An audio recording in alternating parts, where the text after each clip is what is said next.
Audio disappeared. All right, all right. We are live with another edition of the Vintage House Show, the one and only show dedicated to preserving the lives and the stories that have comprised the genre we all know and love as house music. Tonight, we have a special episode. We've preempted another show uh, to pay tribute to one of house music's endeared pioneers, someone who helped to co-found one of the most revered record labels in the house music genre, and a distributorship that helped enable the business to really take root. And when we talk about Vintage House as a show, it's important that we always cover the business aspects and not just the social stories and the good times that were had, because this is a business and an opportunity for many to make a substantial living from it. But tonight is a special night, as I shared, because we have many, many more guests than we normally have that will chime in and share their stories about this pioneering individual, Mr. Benji Espinoza, who is being celebrated all this week. And so we extend our condolences to all of his family and loved ones. And we certainly want to make sure that we're paying a special honorable tribute to him here on the Vintage House Show. So tonight's guests will be coming in and out throughout the night. Craig Loftus, the Grand High Priest. Greetings, sir, and good evening to you. Good evening. Good evening. Mr. Paris Brightledge, how are you doing this evening? Hey, everybody. Thank you for being with us. And Thanks for having me. And another DJ International artist, very early on, Jerry McAllister. Jerry, how are you, sir? All right, how's it going, Megan? Hello? Good, still hearing me? Thank you for being with us. Yes, we are. And Rory McAllister has just joined us. Rory, how are you? And as you may note, the McAllisters are in the building. Related, however. The MCs have it tonight. You got McFall, McAllister, and We've been McAllister. brothers from another mother for years on years, man. Yeah, even our birthdays a few days apart, right? Something like that. Yeah, man. I really like that. Yeah, so we tee up the show every week by talking about why we exist. We are a show that started on WNUR FM 89.3, the radio station of Northwestern University. Of course, in this era of the pandemic, we are out of studio and broadcasting as the home edition of the Vintage House Show. But this show has been 5 years running, and my co-host Lori Branch and our super duper producer and the founder of the Dance Music Research and Archiving Foundation, Lauren Lowry, may also join us over the course of tonight's show. The show is the premier on-air radio show and podcast dedicated to illuminating and preserving the lives, music, careers, and the history of house music. And we're powered by the Modern Dance Music and Research Archiving Foundation, which is the only repository in the United States dedicated solely to the study, preservation, and celebration of the genres of house and dance music. Our mission, in short, is to preserve the memories and the memorabilia that are part of this culture and that sustain it. So again, tonight's power-packed show is intended to pay tribute to the one and only Benji Espinoza, who we pray that he is resting peacefully. Joining us as well from the earliest days of DJ International and having a solo career of his own, Mr. Keith Nunley. Keith, thank you for joining this esteemed panel established to talk about the legacy of Benji Espinoza. And so we're going to start with Craig Loftus. Each of our guests tonight will have a chance to share a special story that they have reflecting on their time either with DJ International or specifically with Benji. And so we're going to ask Craig to kick us off. Okay, really wasn't expecting that, but I'm gonna try to go ahead with it. Wow. I have really lost my years as I get older, trying to figure out the exact years that I was with DJ International. Maybe Paris, you can help me out with that. But when I first got to DJ International, I came in as a second engineer. And eventually worked my way up to being chief engineer. At that time, Benji had quantum distribution that was in the back of DJ International Records. And because of that, I actually got to see Benji every day. Rocky relied real heavily on Benji's opinion.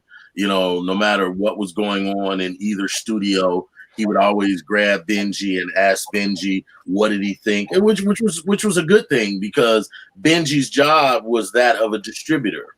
And a distributor is the person who can determine sales and will a product sell. You know, some things were hit or miss, but Benji loved music. I mean, I never really met anyone that, I mean, he loved music. He didn't even really have to be involved with your project or a label to really push. He's one of those guys that if he thought a song was hot, he was going to push it. You know, whether he had anything to do with it or not, he was going to push it. I saw that Serena had made a post about that recently, and it really, really, truly described how Benji was. I mean, you know, he was a cool guy. He could be a little challenging at times, you know, but we had our fun. You know what I'm saying? It was at that time, to be honest with you guys, DJ International was actually a magical place. It's amazing to me.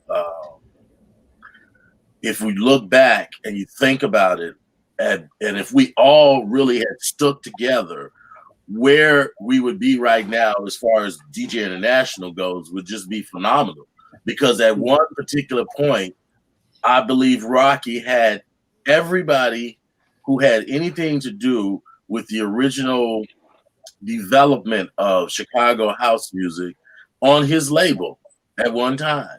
You know, I mean, people left because, you know, they had issues with the way business was being handled, but literally at one point, he had everybody. He had Frankie Knuckles, you know, he had everybody signed to his label, you know, and what was really cool about DJ that I really liked, being an engineer, it was literally a melting pot of creative young men and women. It was just creativity flowed from the time those doors opened to the dot and they closed. I mean, you could go in, and I think that was one of the reasons a lot of the songs and artists that came out of DJ International were so successful, was because it literally was a melting pot. Like, say, for instance, if Tyree was in one studio and Eddie was in another, and Eddie might run in and say, you know, you should do your hi-hats like this on this track, and he just jump on it and do it. Paris walk past and say, you know, this hook sound real good on this, like this, you know, and then it was just everybody worked together at one point, and it was magical. It literally was magical until, you know, business and stuff started interfering. But at literally one point, I would say it was a very magical experience. And all through this time, we running back and forth through studios, upstairs and downstairs. We constantly had to pass Benji and Yaya as we go past there, you know, we would run and say something to them about what was going on. And then Paris, you could probably get more involved, because I know at that time you guys started to tour, and I know that Benji played a lot in helping you guys seize. So I Benji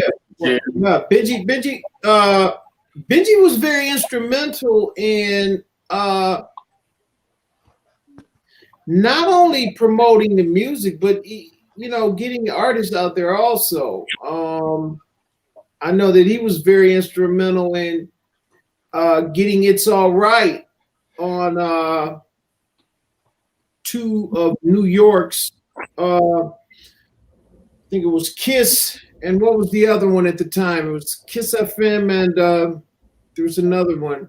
BLS? Well, no, BLS was Kiss, right? BLS. Yeah, BLS in New York. Yeah, and he was instrumental, and it pulled right into regular rotation, and they were both playing the hell out of it, and he it was because of his networking in that aspect that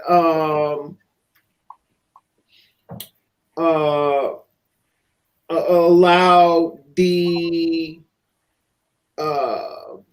promotion of the artist to occur. So yeah, but he got gigs. He got his gigs. He went on tour with individuals. He was just really hands-on. I just remember him being really hands-on. I think, yeah, he did the record distribution, but I don't think he should be locked into that, category. Yeah. You know what I mean? I think because he was Rocky dependent. When I think back, he was sort of like an A&R too. Yeah, definitely. Yeah. Rocky would use him as a resource concerning music. What do you think about this? Benji, and his opinion was valued by Rocky Joe.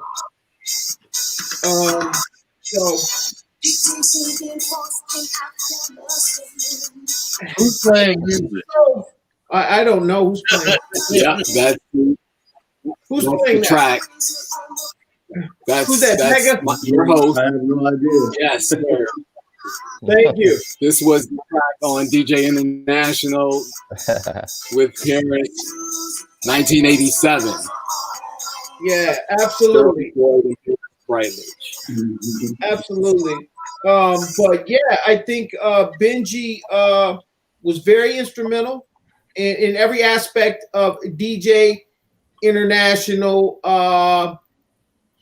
The DJ International whole get up, so.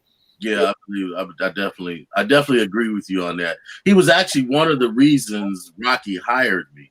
Joe was the main reason that I actually got involved with DJ International. But once I got involved with DJ International, I was just coming around. I wasn't actually an employee.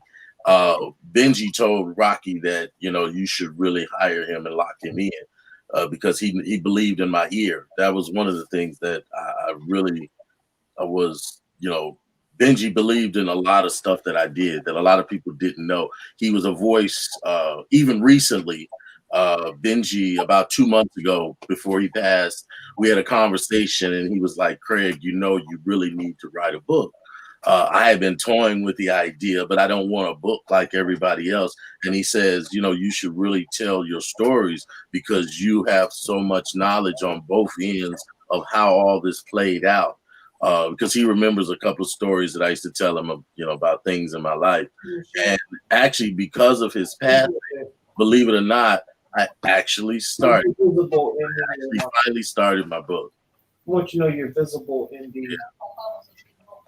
I would say I always looked at Benji as like the hype man. He was like the heart and soul of DJ International, He was like the sort of like the Flavor Flav or something like that of DJ International. It's like whatever you know, whenever I would come in there or something, it was just like if Benji was like, "Oh man, that's hot. Oh, we got to play that one. We got to you got to put that out. You got to put that out." You know, if that was happening, then you knew it was good. You know, he was like the heart and soul of the label. You know, That's true. Yeah, yeah. Then he'd run downstairs and go get Rocky and tell you. Right? Exactly. Exactly. And then Rocky would come in with a can of Pepsi in his hand, listen to your track, take 3 sips off that can of Pepsi, put it down, go downstairs and get another can of Pepsi, and start all over. And by the end of the day, there's 12 cans of half-drunk Pepsi every day. Exactly. Here's a little bit of your release, Jerry, What I Do on DJ International. Yeah, I think if it wasn't for Benji and Tyree, that record would not have come out.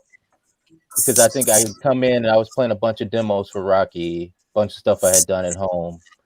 And then when I got to that one, Rocky was just kind of like, you know, it didn't seem like he was feeling anything. But then Tyree came walking past, and I think he was going to see Benji or something like that. And he came walking past, and he heard the track, and he was like, he stopped and like, "Oh, what's that? What's that? Oh man, when is that coming out?" And Benji came in and was just like, "Oh yeah, man, that's nice. What is that? You did this, Jerry?"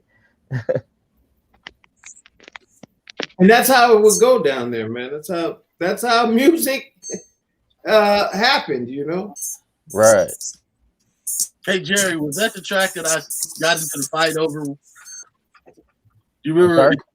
I said, was that the track of yours that I got into the fight with the guy at JR Music over? I don't know if you ever heard that story. No, I never heard that one. That was one Benji used to tell people all the time, stay away from Craig Loftus because he'll throw you over the counter.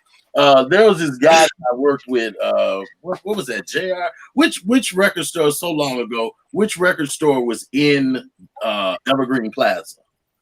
It was was it JR's? JR, I think it was JR. JR with one. You were in there at the Lark. What was that record store? It was near the Lark. I think he's right. I think he's right. I think it was JR. It was two. It was all the way down at the back. Yeah. I remember we used to do a lot of record signing events up in there. Yeah. Well, it was a guy in there. Jerry, you had came out with a new song. I don't know. I forgot which one it was, but the song was really, really hot. And I was working at the record store then, and I kept playing it all day because I was pushing it. I was really pushing the song. And there was a guy that worked there that I really didn't get along with that well. And he said if I play that record one more time, he was going to snatch it and scratch it with the needle. And he came behind the counter, he grabbed your record, and he scratched the needle across it. And I threw him over the counter. But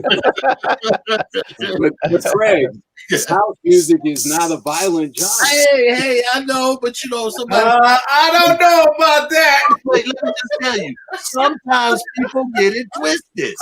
I don't know about that. I've seen some stuff. The reason I said that story though is Benji used to tell everybody that story. He knew about it, and he would tell everybody about that story. About me throwing the guy over the counter because he said, I'm going to come, if you play that record one more time, I'm going to scratch the needle across it. I said, if you scratch the needle across this record, I'm going to throw your ass over the counter. And lo and behold, you know, that's what happened. But that was just one of my fond memories of Benji at that time. Don't come for Craig Loftus on that one. Rory, if I had to say anything that was great about Benji, absolutely. Benji was an iconic staple in the whole house music genre coming out of Chicago. Because I remember before most of the guys, we started out over on Chicago Avenue. And I'll never forget the time when I'd gone and I'd sang Music is the Key. And Benji, my first time meeting him, and it was always that iconic, you know, use guys. You know, he was, it was hilarious, you know, but that was Benji, you know, great personality.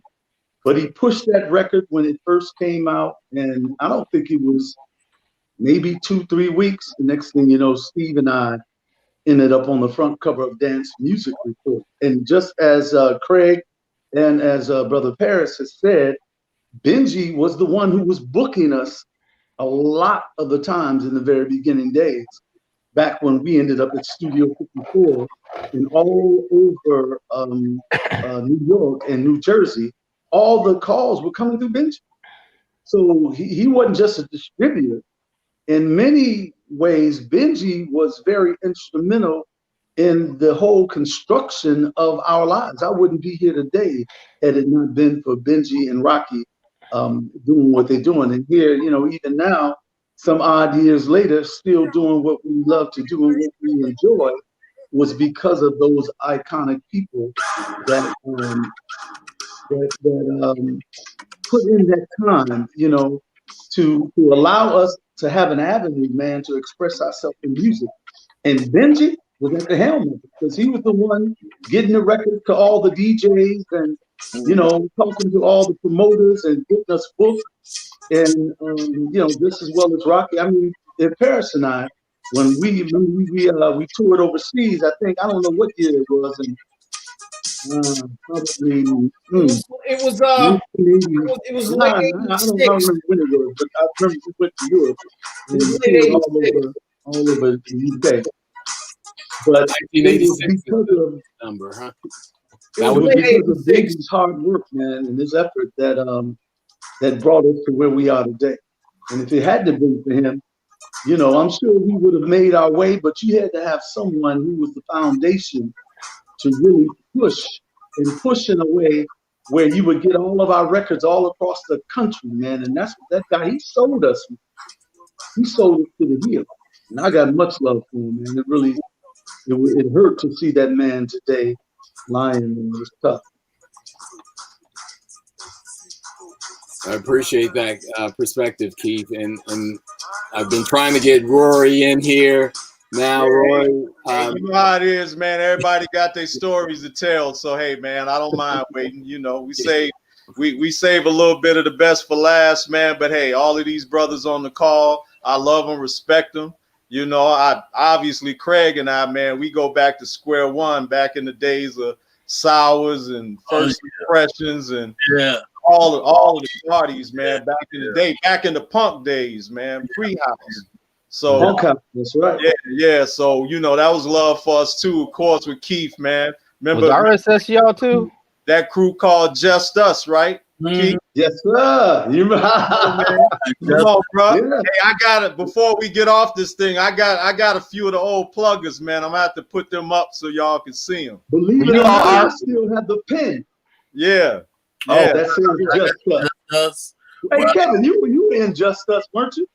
I was not. We formed another group called Latour. That was our. Oh, right. I remember Latour. Ernie and Victor Love and those cats. What about RSS?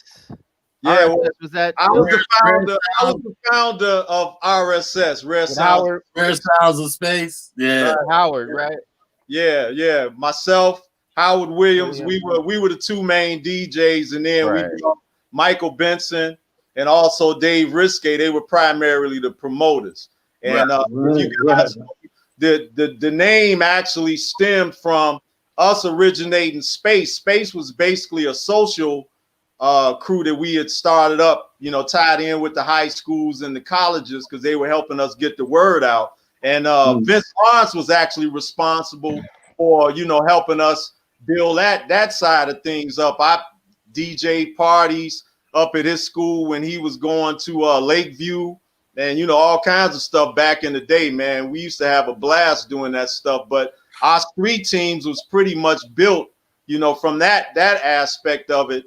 And I was the original DJ for, you know, that movement. And then Rare Pleasure was Mike Benson and Dave Risque, and pretty much they were independently contracting their services to help everybody else promote their parties. So when Chosen Few did parties, a lot of times they utilized them guys to, put up the posters on the poles and distribute the flyers, the pluggers, and, just help to get the word around the street. And at that time, obviously we had a nice little cool cult circle, but, everybody was trying to get in where they could fit in, and it was a little congested at that time. So, I was like, well, man, you doing your thing over here, we got our thing over here. Why don't we try to combine forces and just create a bigger situation? And that's where Rare Sounds of Space came from. It was a fusion of Rare Pleasure and Space, and I put the two names together. And since I played Rare Sounds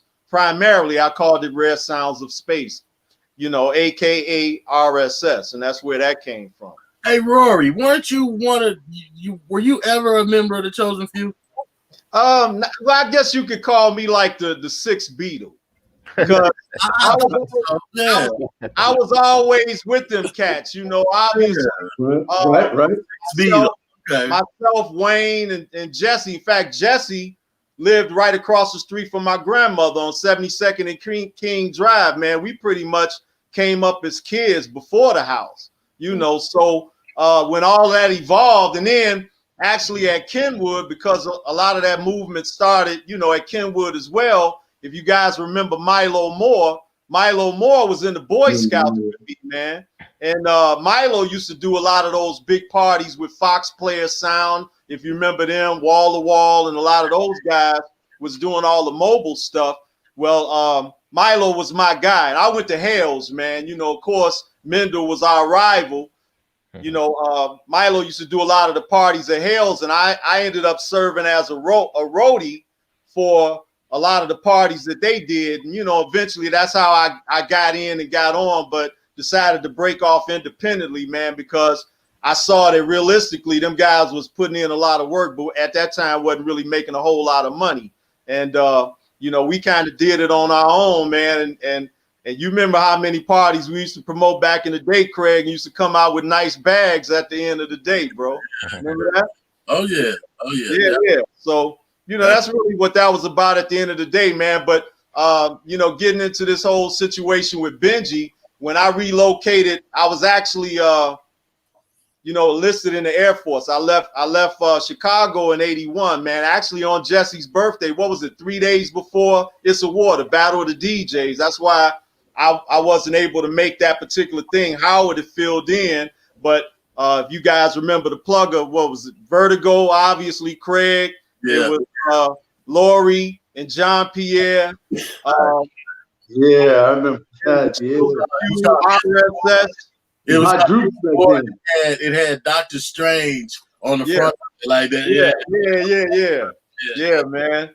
That was beautiful. And I missed that function, but obviously Chosen Few, they did their thing and they came through. But in my journeys, man, I started out in Miami. I did a residency in Miami for 2 years from '81 to '83. And in the process of all of that, obviously, I'm calling back home. I'm ordering records from imports and Gramophone and, all them different places. And it was cool, too, because I was rediscovering new distribution outlets, throughout Miami and the East Coast, in that situation. So I was coming across some real nice pieces, man. And then when I got to Vegas in '83, I started venturing my way back because I started a record pool here, and obviously DJ International's original evolution obviously came from Rocky Jones doing Audio Talent. And then Audio Talent tied into,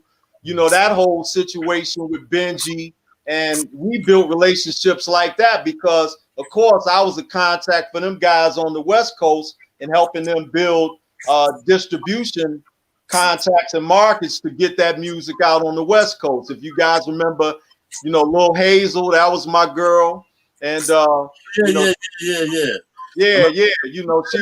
was doing a lot of her things, and before she ended up leaving, of course, SOS Records and doing all that thing, and eventually left for New York to head over the departments for Tommy Boy.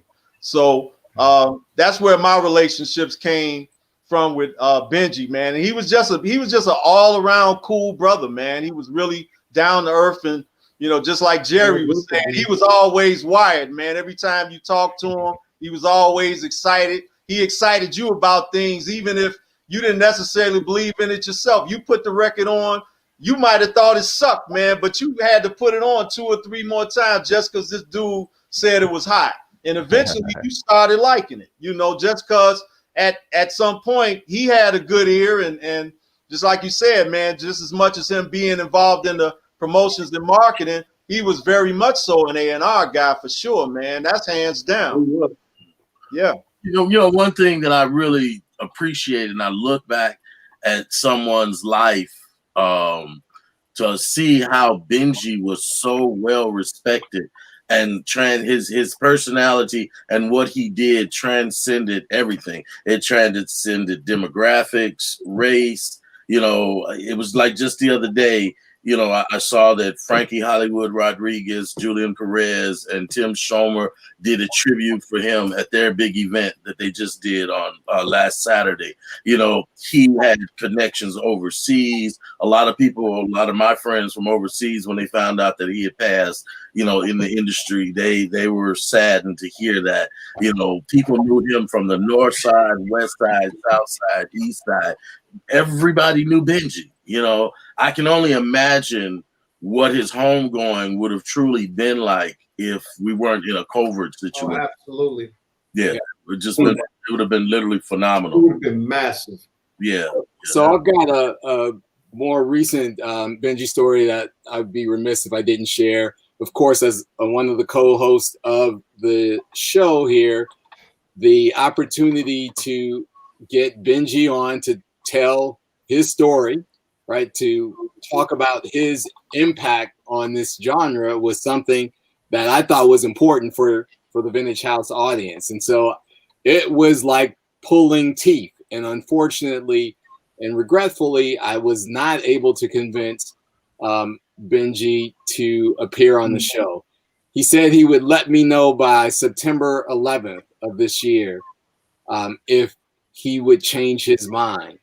And, you know, he really felt that the invitation was an honor and respectful, but he, in his own words, indicated that he was going to have to pass, and that ultimately in the future he would revisit the opportunity. So I, you know, certainly was sad as well that we weren't able to have a sit down, but certainly in the time of the early stories that you all shared and my encounters with him at music conferences like Winter Music Conference and New Music Seminar, all of the attributes and characteristics that you all have described were certainly exactly what I encountered with Benji Espinoza, a guy who, you know, was jovial most of the time, but serious, you know, about the business of house music. And so we are certainly all going to find there's a void in this history as a result. But I wanted to, you know, spend some time talking about some of these specific releases that were on DJ International, and you know, each of you either engineered or helped promote, or were the artists featured on these DJ International releases. Can you talk about and Craig, you alluded to this, DJ International in the studio and in the Quantum Distribution office in the back? These things, in retrospect, these times, these places and spaces were magical. Can you talk about what some of those elements were that made them magical? What about them? Okay, I got you. Well, it was like what I said. It's when you had so many creative people under one roof all day long. I mean, you know, you had some of the brightest minds in this genre we call house music under one roof all day long, trying to express their gifts. And if you had, at that particular time, we had Studio A upstairs, We had Studio B downstairs. Yeah. We had a basement, the Studio B in the basement. We had tried to create like 2 little pre-production studios where people would get their stuff together before they would go into the studios. And you know, it was kind of a hierarchy thing. You know, Keith, Rocky, and all. I mean, Keith, Paris, and all them. That's Studio A. You know, they would be upstairs in the big, and then all the other little artists that came through DJ International. Starting out, if your music was just getting started, you would come like the majority of the work would be, you know, done and produced downstairs. But then it got to the point that some people liked the sound that was coming from the underground sound upstairs. And, you know, again, saying that it's magical, if you can imagine just a bunch of young people who don't have anywhere to go, and all they can do, they're coming into a place where they can express their gifts and their talents all day long in individual rooms, and everybody who was privy to be a part of this was walking around all day long. So, you know, you could add on to, people felt close enough to, like I say again, if Eddie walked in and said, you know, Tyree, you should do your hi-hats like this, then Tyree would let Eddie do the hi-hats like that. If Eddie walked in and this keyboard line should go like, y'all should try this, then he would do that.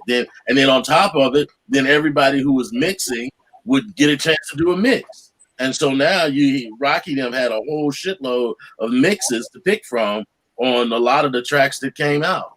You know, it was interesting when I started at DJ, all I wanted to be was an engineer. I had no aspirations of being an artist at all.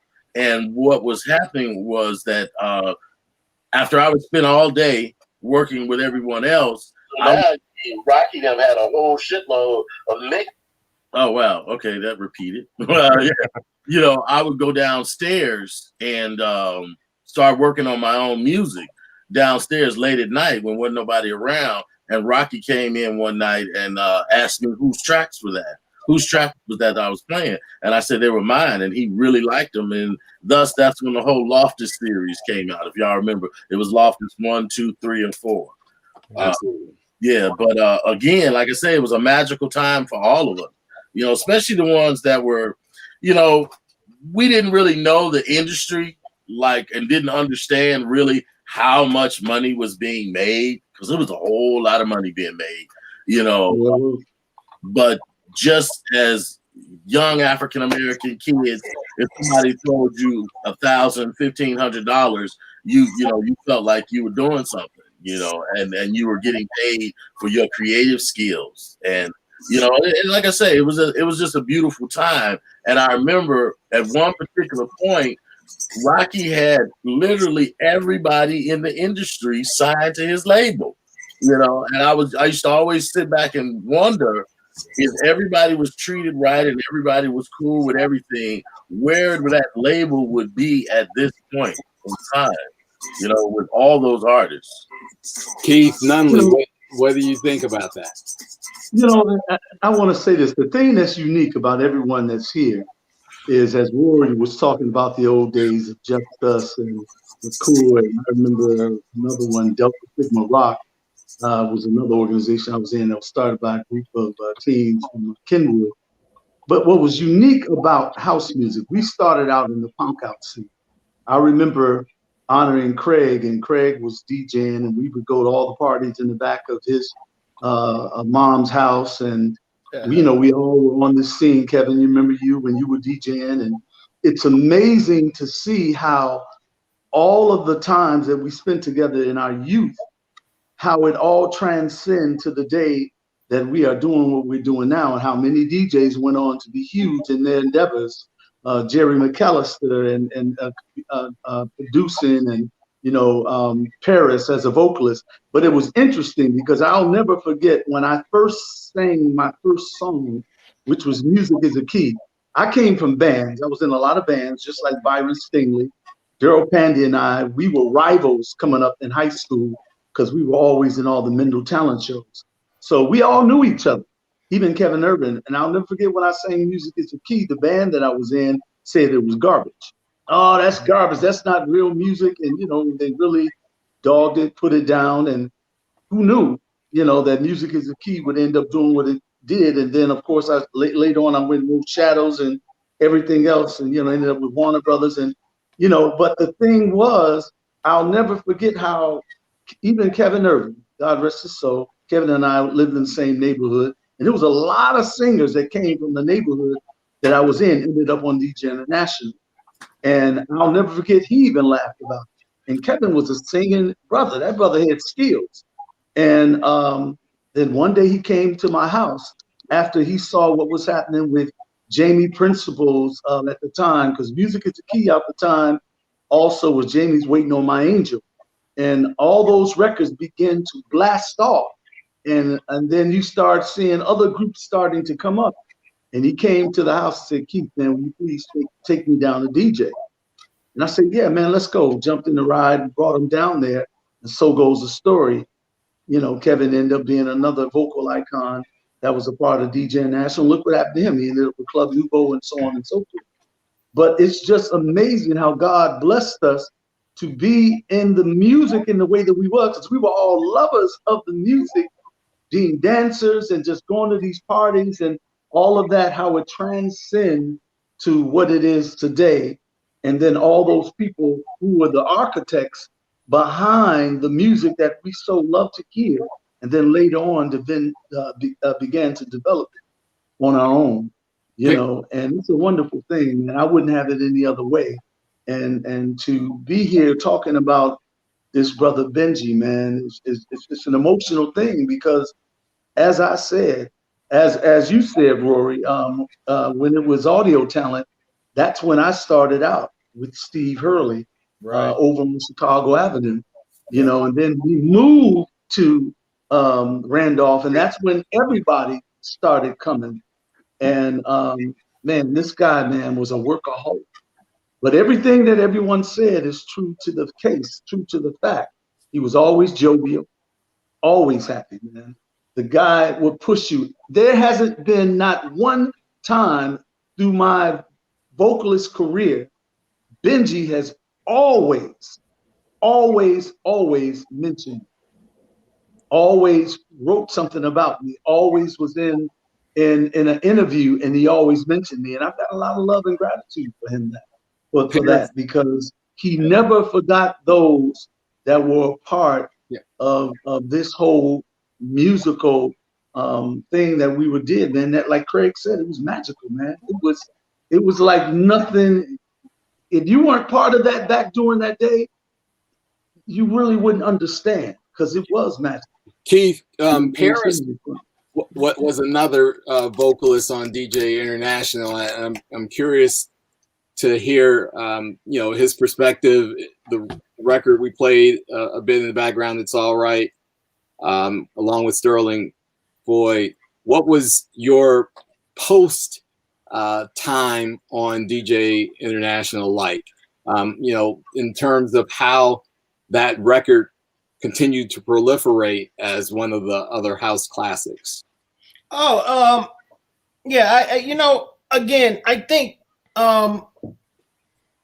DJ International, and I think Benji specifically was instrumental in the promotion of that song. You know, that song was you know, that song was covered by the Pet Shop Boys, and at the time, the Pet Shop Boys were they're a huge English duo anyway. Right now, today, they're like this huge, unbelievably huge English duo right now. But at the time, they had just come out with the West End Girls kind of song. You know, I forget. Yeah. And when they covered my song, I was just, you know, I was blown away by it, you know, and I owe all of that to DJ International. That song's been in movies, that song's been in commercials, that song's put a lot of food on the table. That song has fed my family many days and nights, you know, and so I'm just happy to have been a part of it. There's another song I made. I wanted to talk about Learn to Love. And just this is a testament to what Craig stated. You know, when we were in the studio producing this song, there were just people hanging out everywhere, man. And I remember Peter Black came in and put guitar and piano on that song. And I remember Joe did the percussions. And I remember Eddie came in and did Fast Eddie came in and did the drums, the drum track on it. And if you look at the label of that, the label on that 12-inch, it states it right there. So that's the atmosphere. That's what was going on, you know. And if you were lucky, you know, you could have these prolific guys like Peter Black, who was really our fucking prince, you know, because Peter was this unbelievably talented individual who went on to just do very prolific things in music, period, and all genres aside. You know, Peter went on to do some things, some really great things in music, but but you could have those guys, Peter Black, you could have Fast Steady, you could have Joe Smooth come in and just hear a track and take to it and then begin to provide ideas for this track. They never asked for anything, you know. They didn't ask for credits. They didn't ask for publishing.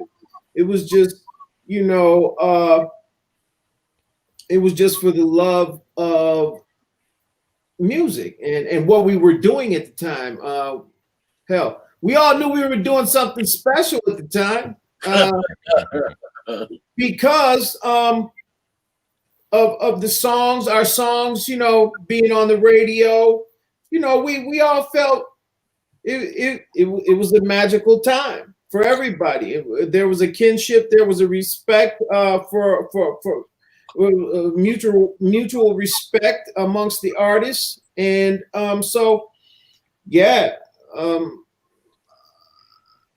Jerry McAllister, you actually were splitting your time between Chicago and Champaign-Urbana.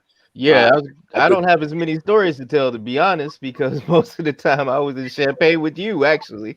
Yeah, my college roommate. I would come home from the during the summers, you know, and then kind of try to jump back in with everybody, you know.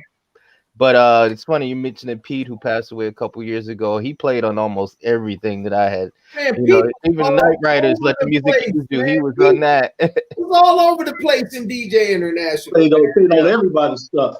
Yeah. See, that's the kind of stuff I was talking about. You had real artists just floating around, like Paris said. It just be people all over the place, and everyone had a gift. Yeah, and like you said, that also, I mean, it was just we were all coming together. I mean, the first remix I ended up playing on was Coming to My House, Queen Latifah. Right. And I think Julian ended up bringing that in. Yeah. And I think I was in the studio and they were like, Jerry, you want to play keyboards? Come on, man. Yeah. And Rocky was like, yeah, get Jerry. He'll be good. Yeah. You know? And that's how it was. Right. That's how it was. True. The next thing you do, you're a fucking superstar. That was the first record on a major label that I got engineering credit for. Queen Latifah. And that was the first major label I had keyboard credit. Yeah. I was so proud of you guys. I remember being at U of I and talking about it.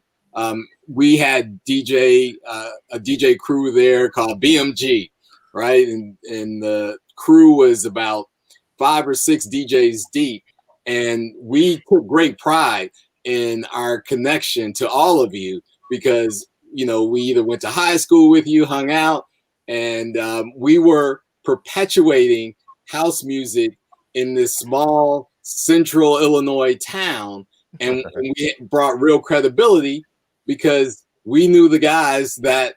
Right. When you all came down, y'all came I want a copy of that show that y'all had me come down there and do. Okay, so let's talk about that. We did not Carnival. get the call from Benji to book you, but we booked Keith and Steve to perform as JM Silk for Kappa Carnival at the U of I. This was circa 1984, I think, 85. Wow. Time frame. And later, I'm not talking about the Kappa Carnival. I'm talking about the one that happened at your apartment. So Club 202. 202 East White That's Street. the show I'm talking about. It was we converted it when, during the week it was a studious residence, and on the weekend it was Club 202, and BG would promote not only parties, but we had live performance concerts, and Keith got on this spiral staircase and performed Music is the Key, Jack Your Body, all of the hits and classics. And we were instrumental in ensuring that house had a home in Champaign-Urbana. Yeah, that was cool stuff. That was great time. So, the magic that you alluded to and talked about that was happening in Chicago in the studio, and Joe Smooth, who actually was part of our crew initially for a semester or two. He was part of the movement in bringing the movement. This was pre-Promised Land and his time with DJ International. And Joe's an invited guest tonight, and we're hoping that he jumps in and contributes to the conversation as well. I also just want to acknowledge Rocky Jones. So Rocky, as one of the co-founders of DJ International, was also invited tonight. And I know it's a tough time, and so we're sending out thoughts to you, Rocky Jones, and hopefully either you're tuned in or someone shares this program with you at a later time. Respect to you and what you created. And so fast forward, DJ International, incredible legacy, 2020. We're in, this global pandemic. Certainly a time for self-reflection, but also a time for intense creativity. Can you guys talk a little bit about what you guys are doing on that front in this global pandemic era? Well, I'd like to. I'd like to plug some stuff I'm doing. Paris Brightledge, you have the floor. Yeah. Well, I've been doing a lot of studio work with Groove Armada, Grammy nominated 90s British duo. I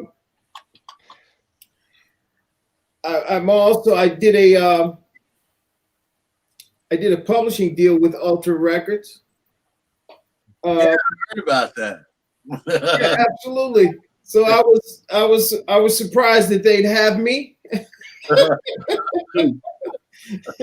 But I've got a new EP coming out on Clone Records. It's this EP that I'm really excited about. It's a body of work that involves Marshall Jefferson on remixes. There's Marshall on remixes. There's Joe Smooth on remix. There's Hula Mahone on remix. There's Eric Cupper on a remix. And then these all are derived from a couple of original songs produced and sung by myself that are coming out on wax vinyl. Anyone who knows me knows I try to, do vinyl only. But I'm doing some things with Ultra Records and vocally, and I just wanted to really plug my EP though that's due out. I'm really, really excited about that, and the phenomenal artists who lent their time to me for this project. Marshall Jefferson, who I personally believe is the true godfather of house music, and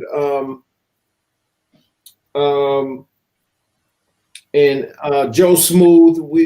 These you all know these people. I don't have to explain to you guys who these people are, but yeah. So, but just so you know that we're still, I've known Marshall my whole professional career. I remember being on the bus with Marshall Jefferson, going down, getting on the CTA, going, because neither one of us had cars. When he was still working for the post office, I remember us going down and trying to, do things. Byron was in there too. Just trying to do things at tracks, just trying to get something, just running around trying to get something off the ground, and as kids, so yeah, but you guys worked at the PO. That was interesting. Yeah, he and Curtis McLean. Yeah, didn't Anthony Thomas work at the PO as well? Oh, I'm not sure. I know where Marshall and Curtis came from, and my wife. Oh, check this out. Move Your Body. When they did the recording at Paragon Studios, my wife, that I'm still with now after 30 some odd years, I think it's like 35 years. Congratulations. Yeah. And 4 kids later, I'm still with the same woman. But our first date was Paragon Studios. Marshall Jefferson, Move Your Body. It sealed the deal, you know what I mean? So from our viewing audience, that's some trivia. Normally everyone chimes in to help validate some of those facts. So hopefully someone will pick that up. But we're going to go to Rory. What are you up to here in 2020, and where can our audience check you out? Well, currently based in Las Vegas, produced the only 4-hour house program that we do on Saturdays, entitled the Saturday Night House Party. I share that with Jesse Saunders. He does the Global House Show, which he does with a few other networks. But on Saturday, his local network is on the station that we share together here in Las Vegas, which is KCP 88.1. I started at that station back in 1984 when I first relocated here, and that was basically our launching pad for house music in Las Vegas. And for the most part, I'm just thankful and blessed that people still see that we have some some shelf life enough to give us some love and some support, man, to where we can do what we got to do. So I've basically been in the archives and digging up some of those old masters from back in the day, man, playing everybody's original records, all the DJ International classics, and all the tracks classics, independent stuff. You guys might remember a white label bootleg that I did back in the day under Monica Jack and Madness. It was called I Like Percussion on Z28 Records. That turned 35 this year.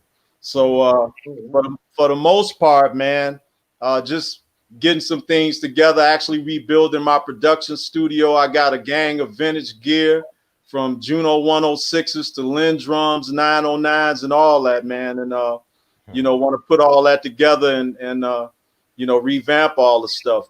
For the most part, man, that's kind of where I'm at. This pandemic is giving me a little bit of time to dig into that stuff and having a little fun. Obviously, we got to wear masks with this COVID stuff, but I got to wear the mask to kind of knock the dust off some of this stuff. So, yeah. Hey, check this out. Hey, Craig. Yeah. Remember this, right? Here we go. Yeah, that's It's a War. This is the original one. Yeah, it is. That's the original flyer. Yeah. Hold it still a second, Rory. Okay. We got it. Ben Perez. Oh, wow. Wow, yeah. I remember that. Yeah, that's the front flyer. Wow. Yeah, I remember that. Yep. Wow. I might have caught that 3D version I did that I had actually posted, so you could see the inside to justify that it had a fold out. Mm-hmm. And I know a lot of people pretty much shared that thing. So And Keith, this one's for you, bro. Ah, yeah. All right. Wow. Yeah, I remember that. Where's Keith's name at, man? I can't. I know y'all could probably see it a little better than I can. Yeah, you just have to hold it still for a second at. Oh, I'm trying to take my finger off the names. 701 North Michigan was the Allerton Hotel. Yeah. Helen Bailey. 1981. Helen Bailey, Kim Bishop. Yeah. Tim Jones. Jasper Brewster. Yeah. Leslie last week was in there, wasn't he? It was a bunch of y'all. Aisha. Yeah, it was. Yeah. Aisha. There was a lot of Julian folks in. A lot of Julian. Yep. Yeah. Kevin Westerfield. I see him at the bottom. Yep, Kevin Westerfield. Yeah. Yeah, man. Over to you, Keith. What are you doing to foster your right now? Of course, you always keep yourself busy, man. It seems like I'm, the COVID-19 nonsense, has kind of slowed up on shows, but I'm always still performing. But I had done several records. I'd done one called Searching back here several years ago, and then actually about 3-4 years ago, and then the last one I did with Tommy Davis and Spin out of Baltimore, which was called So Satisfied. But currently, I'm working with my brother Manny Mo, and for the first time, I'm going to do a couple of remakes, as well as writing some new stuff, as well as Paris. We're going to come out with an EP. And man, one of the songs that I'm doing is my rendition of "Ain't No Woman Like the One I Got" by the OJs, man, and it's outstanding. I'm gonna go back in, tighten up some things, but that's just about ready. And so I'm working a lot with Danny Moore right now, and anybody else that wants to throw something, I'll accept that as well if they got some hot music. But I've done a lot of stuff over the years. Never stop. Me and Craig has done stuff. Many things, never finished things. But work with a lot of people, man. But right now, my voice is stronger than ever.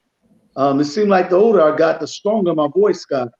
And I thank God for still having the ability to sing. Always had that powerful. You've always had that powerful voice, Keith. I remember just being so resonant, you know what I mean? And your range. I remember being on a tour with you and Daryl Pandy, and you would be off the goddamn keyboard in range, man. And then you'd have the ability to. I got a falsetto. I got a good falsetto, but you guys, you and Daryl, you guys would be off the keyboard, man. Yeah, me and Daryl, man, that's back in those old Mendel days, man. I tell we all sang against each other, man. I remember a lot of people, and I talked about this on the show one day with you, Kevin, that how the time that I met Byron Stingley, we were in a big citywide band competition. That's right. At the Pillow Band Shelter. And he was with Dead Seven. That's when I first met Byron. You guys, but it's just funny how we all just came together, coming up together, dancing at parties and doing. And we all ended up in the same musical genre, man. That's poetic, man. It's poetic and it's love, We talk. But gentlemen, I gotta go. I've gotta pray. It's been a blessing to be on here with you brothers. And man, good seeing you again, Keith. All of us and everything that we all have going, brother Rory. It's good seeing you again, brother Jerry. Always, my brother. You, and man. Craig. Gotcha. Craig, you were supposed to call me. You didn't. Make sure you call me. All right, peace and love. I love all y'all, man. And to God be the glory for the music and the sound, man. That is global because of what God gifted in all of us. Kevin, thank you once again, brother. Peace and love. I gotta move on. Honored and humbled to have you, my friend. And we talk a lot about the good old days. The genre is not just about the music. It has been a lifestyle, and it has been a circle of trust and friendship. And that's a lot what's been reflected here today. Certainly, what brought just a small portion of the people Benji impacted.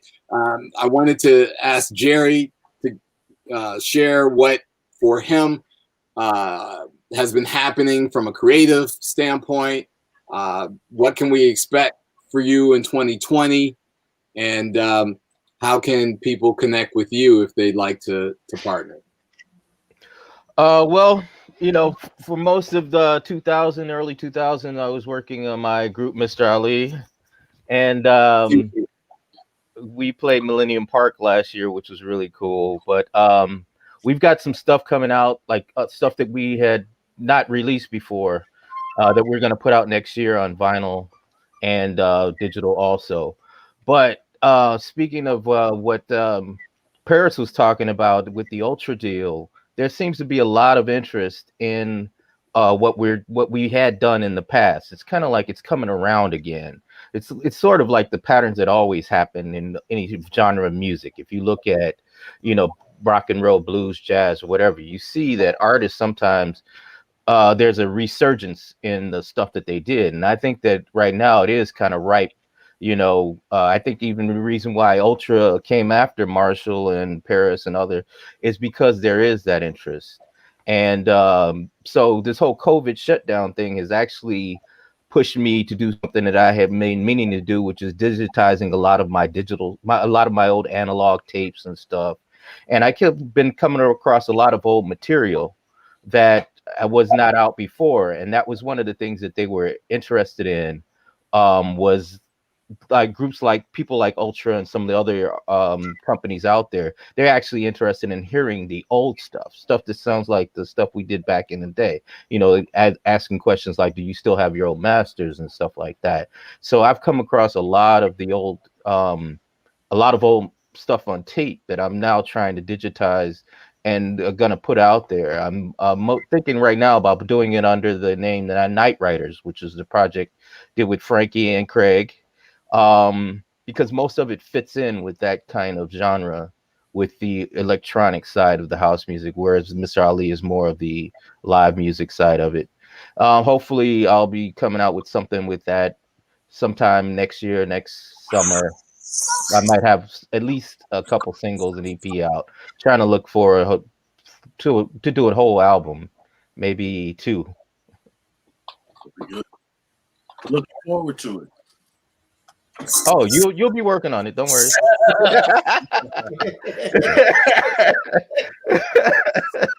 Nice. So we've got a little bit of "Let the Music Use You" as a music bed, but I wanted to ensure that we heard from Craig Loftus on your plan for as the Grand High Priest in this thing we call house. Well, actually, I have been doing a lot of video production here lately, but I do plan on doing some more remixes and releases. I just released a new single called Social Distance. I'm sorry. It's called Social Distance, and it actually was doing pretty well.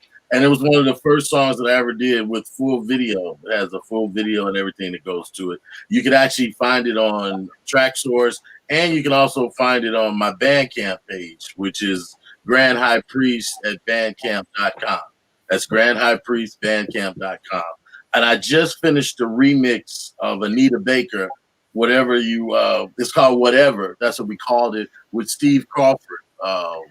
And it's phenomenal. The remix, I had a ball working on it, and I enjoyed working with her vocals. So you can also find that on my Bandcamp page as well. But I plan on really digging real hard into, just like Jerry, I ran across a couple of my old masters. Louis Gomez and I are putting out an EP, which hopefully will drop around Frankie's birthday in January, which is the sound of 1015. And we did, there was a track that I did, that Louis did, called we called it the Power Plant track. Then I had another track called he had a track called Change. And then we also did a remake of Klein and MBO theme. And those were like 3 tracks that were real big at the power plant. And that's what we're calling it, the sound of 1015. And that should be coming out hopefully in January. Excellent. Yeah. We're actually shopping it. So if everything goes the way we planned in January, I would like to have it done by his birthday, Frankie's birthday on the 18th. Honoring the late, great, another impactful, synonymous name with this genre of house music, Mr. Frankie Knuckles. And so we bring the Benji Espinoza tribute edition of Vintage House to a close here, as we've definitely gone past our hour, but clearly there's enough love and appreciation for Benji to go around. And I know that Craig, you were present at his viewing today. Yes. And to your point earlier, I'm sure there were other circumstances allowing, we would all be there to celebrate the life and legacy. And so on the Vintage House show, we chose to dedicate this episode to his legacy and his memory. And of course, an hour doesn't do it at all total justice, but I would love to get 2 words from each of you that you would use to describe Benji Espinoza. And let's start with Paris. 2 words, short.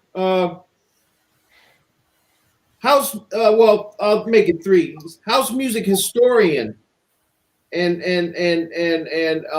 promoter. That's something we didn't touch on tonight. A lot of the history goes with him. He was very knowledgeable about all the intricacies that involved the business end and how records got from point A to point stardom. You know what I mean? So yeah, a lot of that goes with him. So I want to call him an historian and pioneer. That you're absolutely right. Thank you for calling out the importance of his knowledge of the genre. Absolutely. That's what the page is an archive in and of itself, as he had a series in which he was posting records and some of the history that. And that's what I fear. I fear we'll lose some of that with his passing, unless someone else picks up the mantle and carries it on.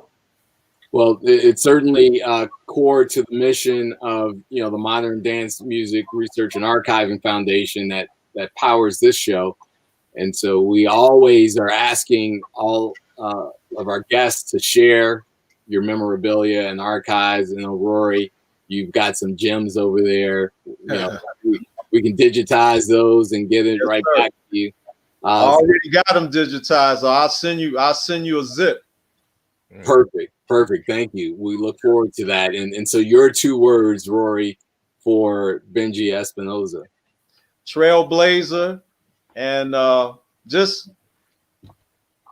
hands-on, man. He was just a real solid dude, man, just across the board, but he was definitely a trailblazer. He was an architect of the house music genre and just loved music in general, man. You could just have a conversation with this dude about records, and you know how certain releases you might have had import versions, domestic versions. He could tell you what labels they had, and we used to have fun like that, because I know for me, when I got an album, man, I always really read the liner notes and went on the insides and was really into the credits and the history of the people behind the music. And that was probably what we shared in common, man. That dude, definitely knew his stuff, man. He was truly a trailblazer, man. And, we definitely going to miss him. We absolutely are. And hopefully this, tribute just does a little bit to preserve that legacy. Jerry McAllister, 2 words, Benji Espinoza. Oh, well, as I said before, I was calling him the hype man for DJ International, but I would actually say he was the heart, but then I should add the beating heart of DJ International, because to me it was that he was the energy behind all of my memories of DJ International. Beautiful. And again, Craig, take us home. What 2 words would you use to describe Benji Espinoza? I would keep it real simple and just say great guy, you know, because that he was, you know. Benji was real cool people. That's all I can say. Great guy. And definitely a humble historian. I would add my 2 words as well. A humble historian of this thing we call house music.